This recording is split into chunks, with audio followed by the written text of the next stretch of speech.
Lides Chica. Aktor na si Donnie Pangilinan, sinabing handa na ulit daw siyang makatrabaho ang dati niyang ka-love team na si Kisses Delavigne. Balik tambalan sa big screen sina Donnie at Kisses kuno. May bagong pelikula raw na niluluto. Oh my goodness, totoo nga ba ito? Don Kes fans, gising ba ang lahat? Nagliyab na naman ang munting mitsa ng pag-asa sa puso ng mga solid supporters matapos magpakawala ng isang malaking pasabog ang nag-iisang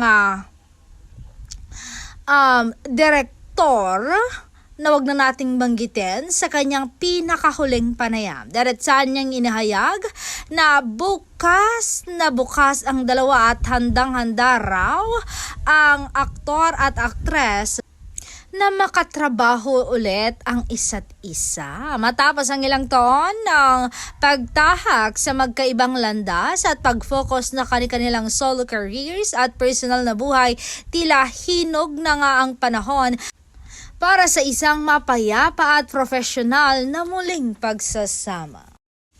Ayon sa dalawa, walang anumang masamang tinapay sa pagitan nilang dalawa at mas mangingibabaw ra ang maturity at pagmamahal sa sining kung sakaling mabibigyan sila ng tamang proyekto sa hinaharap. Siyempre, hindi magkamayaw ang netizen sa halo-halong reaksyon, kilig, gulat at pananabik sa posibilidad na muling mapanood ang isa sa pinaka-iconic na love teams ng kanilang henerasyon noon. Marami ang pumuri sa ipinakitang profesionalismo at walang paet na deposisyon ng dalawa na patunay na lamang na pareho silang naka-move on sa nakaraan at handang magtulungan para sa ikakaganda ng industriya.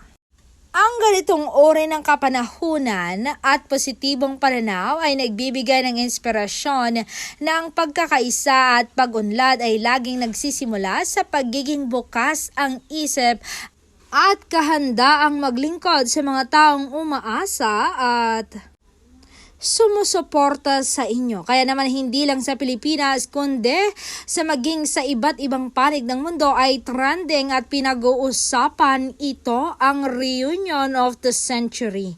Na ito ang pangarap ng bawat Don Kes fans at mukhang hindi lang ito basta pangarap dahil may bulong-bulungan sa likod ng kamera na may bago na silang nilulutong pelikula na pagbibidahan nilang dalawa.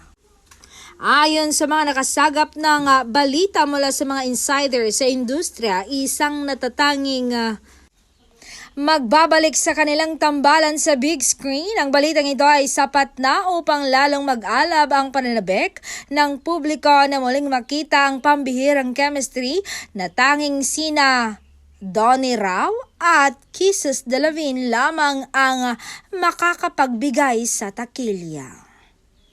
At ayon nga sa aking source, fake news ito. Kuha niya.